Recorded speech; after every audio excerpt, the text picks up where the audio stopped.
بے خیالی میں کبھی انگلیاں جل جائیں گی، راہ گزرے ہوئے لمحوں کی کریدا نہ کرو۔ اوپر آیا تو زمر ویسے ہی بیٹھی تھی، وہ اس کے سامنے بیٹھا، ایک گھٹنا موڑے، دوسرا پاؤں زمین پہ رکھے۔ اور کہاں چوٹ آئی ہے؟ آئس پیک نکال کر اسے دیا جسے اس نے خاموشی سے تھام لیا اور آستین اوپر کر کے کوہنی پہ رکھا۔ فارس نے ٹارچ اسے تھمائی۔ یہ اس اینگل پہ رکھیں۔ اور جب روشنی اس کے گھٹنے پہ پڑنے لگی تو وہ گیلے وائپ سے اس کے پیر کا خون صاف کرنے لگا۔ زمر اس کے جھکے سر کو دیکھے گئی۔ ندرت بھابھی کو اس گھر سے کیا مسئلہ تھا؟ ان دونوں کو معلوم تھا کہ وہ کیا سننے کے لیے بیٹھی ہے۔ وہ سر جھکائی زخم صاف کرتے کہنے لگا، یہ میری امی کا گھر ہے اور میری امی ان کی سوتیلی ماں تھی۔ اس نے آہستہ سے وہ نوکیلی سی چیز اس کے ماس سے نکالی جس نے انگوٹھے کو کاٹا تھا۔ زمر کے لبوں سے سس نکلی۔ فارس نے رک کر اسے دیکھا۔ ہلکا سا زخم ہے، ٹھیک ہو جائے گا۔ کل ٹیٹنس کا انجیکشن لگوا لیجیے گا۔ مجھے کوئی درد نہیں ہو رہا۔ اس نے شانے اچکائے، پھر رکی، سرسری انداز میں پوچھا، تمہارے ابو اور تمہاری امی اور ان کی پہلی بیوی کے، میرا مطلب ہے کیسے تعلقات تھے ان سب کے؟ ویسے مجھے پتہ ہے، مگر صرف ان کی سائڈ کی سٹوری، تمہاری سائڈ کی نہیں معلوم۔ اور یہ پہلی دفعہ تھا جب زمر نے بغیر کسی غصے یا عداوت کے اس کی طرف کی کہانی سننی چاہیے۔ اس کے انگوٹھے پہ دبا لگاتے ہاتھ رکھے، لمحے بھر کو ذہن کہیں دور جا پہنچا۔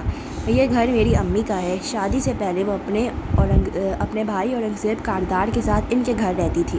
تب یہ جگہ اتنی ڈیولپڈ اور ایلیٹ نہیں تھی۔ ابو نے ان سے محبت کی شادی کی تھی، پہلی بیوی کے ہوتے ہوئے بھی، مگر اتنے گٹس نہیں تھے کہ ان میں اپنی بیوی کو ساتھ لے جاتے۔ ندرت آپا اور وارث کی امی نے بہت ہنگامہ کیا شادی پہ، سو پتہ نہیں کس نے طے کیا، مگر امی ادھر انیکسی میں رہنے لگیں، ابو یہیں آ جاتے، کبھی رہتے کبھی چلے جاتے۔ وہاں ان کے بچے تھے، یہاں صرف بیوی۔ سر جھکائے آہستہ آہستہ آئنمنٹ اس کے انگوٹھے پہ لگاتے وہ ٹھہر ٹھہر کر بول رہا تھا۔ اس کو اتنا بولنے کی عادت نہیں تھی۔ زمر کے لیے وہ ایک کم گوپ اور اسرار شخص تھا۔ کیا سوچتا ہے، کیا چاہتا ہے، وہ کبھی نہیں کہتا تھا، آج کہہ رہا تھا اور وہ بالکل یک ٹک محو ہو کر سن رہی تھی۔ میں 8 سال کا تھا جب ندرت اور وارث کی امی کا انتقال ہوا۔ ابو مجھے اور امی کو اپنے گھر لے گئے۔ ندرت آپا تب 18 سال کی تھیں اور وارث 12 کا۔ ہم لوگ 6 ماہ رہے ادھر۔ بولتے بولتے وہ چپ ہو گیا، پھر پیکٹ سے پٹی نکالی اور اس کے انگوٹھے کی گرد لپیٹنے لگا۔ جنگل کے اونچے درختوں میں خاموشی چھا گئی۔ پھر وہ بے چینی سے بولی، اپنی ساری انا، اکڑ اور بے نیازی چند لمحے کے لیے پس سے پوچھ ڈالے۔ پھر کیا؟ وہ سر جھکائی سفید پٹی لپیٹ رہا تھا۔ ندرت بھابھی لوگوں کا کیسے رویہ تھا تم لوگوں کے ساتھ؟ اس نے ندرت بھابھی کے ذکر کو نمایاں کیا۔ وہ یہ سوال صرف انہی کی وجہ سے تو کر رہی تھی۔ فارس نے گہری سانس لی۔ وہ مجھ سے نفرت کرتے تھے اور میری ماں سے بھی، ہم سے بات بھی نہیں کرتے تھے۔ امی بھی کوئی بہت صابر شاکر خاتون نہیں تھی، ماموں جیسا غصہ تھا ان میں بھی، مجھ میں بھی۔ خیر، بہت جھگڑے ہوا کرتے تھے آپا اور امی کے۔ وارث لڑتا نہیں تھا، مگر جہاں میں آ کر بیٹھتا وہ اٹھ جاتا، اگر بول رہا ہوتا تو مجھے دیکھ کر چپ ہو جاتا۔ ہم 6 ماہ وہاں رہے، بدترین دن تھے وہ۔ پھر واپس کیوں چلی گئیں تمہاری امی؟ اس نے نرمی سے پوچھا۔ پتہ نہیں کیوں اس محیط تاریک جنگل میں اس کے ساتھ بیٹھے اسے 4 سال پہلے کی وہ گولیاں، وہ فون کال سب بھولنے لگا۔ اسے لگ رہا تھا وہ فارس غازی سے پہلی دفعہ مل رہی ہے۔ امی نہیں گئی تھی، میں گیا تھا۔ سر جھکائے فارس نے پٹی کے اوپر شفاف ٹیپ لگا کر اسے پکا کیا، پھر پیچھے ہٹا۔ زمر نے بھی پیر ذرا پیچھے کھینچ لیا، واپس درخت سے ٹیک لگا کر اکڑوں بیٹھا اور دائیں جانب درختوں کو دیکھتے ہوئے کہنے لگا، میں اپ سیٹ تھا ایک دن، تنگ آ گیا تھا ادھر سے تو بھاگ گیا، مذاق نہیں کر رہا، سچ میں 2.5 گھنٹے بھاگتا رہا، پھر یہاں پہنچ گیا واپس۔ گھر کا راستہ آتا تھا اتنی سی عمر میں؟ اس کو تعجب ہوا۔ فارس نے گردن اس کی طرف موڑی، اداسی سے مسکرایا، مجھے تو بہت کچھ آتا ہے، آپ مجھے جانتی کتنا ہے؟ وہ کچھ نہیں بولی، بس پرسوچ نظروں سے اسے دیکھے گئی۔ میں ادھر آیا تو اورنگزیب ماموں کا دروازہ کھٹکھٹایا، وہ گھر پہ نہیں تھے، مسز کاردار تھیں۔ یہ لوگ تب بھی امیر تھے مگر اتنے امیر نہیں تھے، ان کا گھر بھی مختلف تھا، یہ عالی شان قصر تو بعد میں ڈھا کر کھڑا کیا۔ خیر، مسز جواہرات گھر پہ تھی، وہ مجھے اندر لے آئیں، انہوں نے میرا کمرہ تیار کروایا، میرے پیروں کی مرہم پٹی کی، بہت خیال سے 2 دن مجھے اپنے گھر رکھا۔ تیسرے دن میرے ماں باپ کو بلایا اور کہا اپنے بچے کو لے جاؤ، یہ سارے کارداز امریکی کھوپڑی والے ہیں، مہمان بس 2 دن اچھا، پھر مچھلی بن جاتا ہے۔ وہ ہلکا سا مسکرائی، وہ بھی شاید مسکرایا تھا، مگر اب پھر سے گردن موڑے اندھیر درختوں کو دیکھ رہا تھا۔ امی اور میں واپس ادھر ہی آ گئے اور ابو اپنے بچوں کے ساتھ رہے۔ اگلے سال ندرت آپا کی شادی ہو گئی۔ وارث کو ابو نے لاہور پڑھنے بھیج دیا، ذکیہ خالہ کے گھر، وہ وارث اور ندرت کی امی کی سگی بہن ہے، سارہ کی امی۔ وارث وہیں پڑھتا رہا اور ابو میرے اور امی کے پاس واپس آ گئے۔ ہوا تاریک درختوں کے پتوں کے بیچ سرسراتی ہوئی گزر رہی تھی۔ اس کی گھنگریالی لٹیں چہرے پہ آ رہی تھی جن کو وہ بار بار کان کے پیچھے اڑستی تھی۔ نگاہیں فارس کے چہرے پہ ٹکی تھی۔ اس نے اب درخت کے تنے سے سر لگا رکھا تھا اور آنکھوں میں بے پناہ دھڑکن تھی۔ کرب تھا، میں 10 سال کا تھا جب سعدی پیدا ہوا۔ میں 8 سال کی تھی۔ اس نے صرف سوچا، بولی نہیں۔ وہ کبھی کبھی تو بولتا تھا۔ اسے لگا اگر بولے گی تو اس کی یکسوئی ٹوٹ جائے گی۔ اور میں 13 سال کا تھا جب ندرت آپا ناراض ہو کر ہمارے گھر آ گئی۔ ان کا آپ کی امی سے جھگڑا ہوا تھا۔ سعدی کو بھی وہیں چھوڑ دیا غصے میں کہ خود پالیں، اور ابو چونکہ دوسرا گھر بیچ چکے تھے اس لیے ان کے پاس یہاں آنے کے سوا کوئی چارہ نہ تھا۔ یہ وہ واحد عرصہ تھا جو آپا نے اس گھر میں گزارا، اور تب بھی حالات ویسے ہی تھے جیسے آج ہیں۔ سعدی ان سے چھن چکا تھا اور وہ بہت کرب اور تکلیف میں تھی۔ 3 ماہ بعد ابو کا انتقال ہو گیا اور ندرت آپا کی ساری زندگی گویا ہوا میں معلق ہو کر رہ گئی۔ وارث کی چھٹیاں تھیں، وہ بھی ادھر آ گیا۔ اب ہمارے جھگڑوں کی ساری وجوہات ختم ہو چکی تھی۔ سعدی نہیں تھا تو پتہ نہیں کیوں آپا کا رویہ مجھ سے بدلنے لگا۔ انہوں نے مجھے ایک چھوٹے بھائی کے طور پر قبول کر لیا۔ وہ لوگ اب بھی مجھ سے زیادہ بات نہیں کرتے تھے مگر برا بھی نہیں کہتے تھے۔ پھر آپا کی صلح ہو گئی تو وہ چلی گئی اور وارث بھی۔ میں اور امی ادھر ہی ہوتے۔ وہ پوری توجہ سے سن رہی تھی۔ میں 18 سال کا تھا جب امی فوت ہوئی، تب آپا آئیں اور مجھے اپنے ساتھ اپنے گھر لے گئیں۔ اس صلح کے بعد ہی آپ کے بھائی نے ان کو الگ گھر لے دیا تھا۔ میں کافی عرصہ ان کے گھر رہا۔ ہینا تب 1 سال کی تھی، مگر اس کے بعد آپا اور وارث نے ہمیشہ میرا خیال رکھا۔ ہم لوگوں نے ایک دوسرے کو سمجھنا شروع کر دیا اور ہمارے سارے اختلافات پتہ نہیں کہاں غائب ہو گئے، بلکہ وارث اور میں تو بہت اچھے دوست بن گئے تھے۔ وہ یاد کر کے کہتا جا رہا تھا، پھر بھی تم نے اسے قتل کر دیا۔ خوبصورت رات کا فسون چھناکے سے ٹوٹا۔ وہ کہہ کر ایک دم چپ ہو گئی۔ فارس نے چونک کر اسے دیکھا، پھر آنکھیں میچ کر جیسے بہت سارا ضبط کیا، اور جب آنکھیں کھولی تو زمر نے دیکھا اس کے تاثرات اب سخت ہو چکے تھے اور وہ ہاتھ جھاڑتے ہوئے اٹھ کھڑا ہوا۔ پیکٹ اٹھا لیا۔ یہ عورت کسی دن واقعی میرے ہاتھوں ایک قتل کروائے گی۔ سحری کا وقت شروع ہونے والا ہے، گھر چلیں، سب پریشان ہوں گے آپ کے لیے۔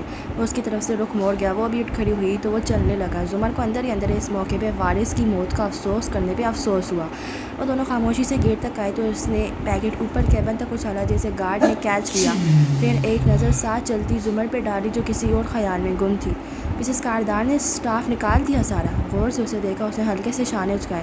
ان کی مرضی۔ وہ اس سے لا علم تھی۔ فارس نے فیونا کی باتوں کو ذہن سے جھٹکا۔ آپ نے نوشیروان سے بات کی؟ اب وہ دونوں سرسری انداز میں بات کرتے سبزہ زار سے گزر رہے تھے۔ وہ بتاتی گئی۔ آپ نے یقین کر لیا؟ نہیں، وہ اب بھی جھوٹ بول رہا ہے۔ وہ ضرور کچھ جانتا ہے اور اسے چھپا رہا ہے۔ میں بات کرتا ہوں۔ نہیں، فی الحال اس کو کھلا چھوڑ دو، اگر وہ کانشیس ہوگا تو نہیں بتائے گا۔ جب وہ دونوں اندر آئے تو ہنا، سیم اور ابا ویسے ہی لاؤنج میں بیٹھے تھے۔ ان کو پرسکون اور نارمل ساتھ دیکھ کر ان سب کے بھی سانس بحال ہو گئے۔ پھر کسی نے کسی سے کچھ نہیں پوچھا۔ صداقت کو ہنا نے بلا لیا۔ وہ آ کر سحری تیار کرنے لگا۔ زمر دہی کا پیکٹ اور چمچ لیے اوپر کمرے میں چلی گئی۔ ندرت نے بھی سحری کمرے میں ہی کی۔ باقی سب نیچے خاموش سے لاؤنج میں بیٹھے رہے۔ جب فجر اتر آئی اور سورج طلوع ہو کر تپتا سنہرا ہو گیا اور سب اپنے کمروں سے نکلے تیار ہو کر ایک نئے دن کے آغاز کے لیے، تو زمر باہر آئی اور ندرت کو سلام کیا۔ انہوں نے بھی جواب دیا اور یہ بھی پوچھا کہ وہ ابھی ریسٹورنٹ جائے گی یا بعد میں۔ زمر نے بھی اتنے ہی نارمل انداز میں بتایا کہ وہ پہلے کورٹ جائے گی، ایک کلائنٹ کی سماعت ہے، اور پھر ریسٹورنٹ آئے گی۔ اور یہ سب کہتے ہوئے سب نے دیکھا کہ اس نے وائٹ گولڈ کی نتھ پہن رکھی ہے، مگر کسی نے نہیں پوچھا کہ وہ لوگ کہاں گئی۔ اور جیسے کہ عموماً رشتہ داروں میں ہوتا ہے، لڑائی کے بعد معافی تو کوئی نہیں مانگتا، مگر موڈ اچھا کر کے یہ بتایا جاتا ہے کہ ہمارے گلے شکوے دھل گئے، سو ان کے گھر کا ماحول بھی نارمل ہو گیا۔ البتہ اسی صبح زمر کے نکلنے سے پہلے حنین نے سعدی کا لیپ ٹاپ لا کر اس کے سامنے رکھا۔ یہ میں نے کھول دیا، کوئی پاسورڈ نہیں ہے اس پہ، آپ دیکھ لیں، کوئی اور کام بھی ہو تو بتائیے گا۔ نگاہیں جھکا کے وہ پلٹ گئی۔ زمر نے بھی کچھ نہیں کہا، مگر اس واقعے کے بعد اتنا ضرور ہوا کہ ندرت جو بالکل چپ ہو گئی تھی وہ نارمل ہونے لگی۔ سیم ہنا کو ڈانٹ ڈپٹ، گھر کے کام سب کچھ انہوں نے نارمل انداز میں پہلے کی طرح کرنا شروع کر دیا۔ سعدی کے لیے دعا اور یاد ویسی ہی تھی، مگر انہوں نے سمجھوتا کر لیا تھا۔ حنین نے بھی اس کے بعد زمر کو سنانا بند کر دیا اور زمر نے فارس سے تلخ باتیں کہنا چھوڑ دی۔ بالآخر سعدی یوسف کے گھر والوں نے یہ جان لیا تھا کہ ایک دوسرے کو الزام دینے سے کچھ حاصل نہیں ہونا، بلکہ جو پاس ہے وہ بھی چلا جائے گا۔ دو چار نہیں، مجھ کو فقط ایک دکھا دو، وہ شخص جو اندر سے بھی باہر کی طرح ہو۔ سعدی نے آنکھیں کھولی تو دھند سی تھی۔ اس نے پلکیں جھپکی، منظر ذرا واضح ہوا۔ وہ آہستہ سے کونی کے بل اٹھا اور آس پاس دیکھا۔ پچھلے چند دن سے وہ اس کمرے میں جاگا کرتا تھا۔ نیند کی حالت میں اسے شفٹ کیا گیا تھا۔ کہاں؟ کچھ معلوم نہیں۔ رمضان کتنا گزر چکا تھا، سحری کب ہے اور افطار کب؟ اس کمرے میں کچھ خبر نہ ہو پاتی تھی۔ وہ ایک سادہ بیڈ روم تھا،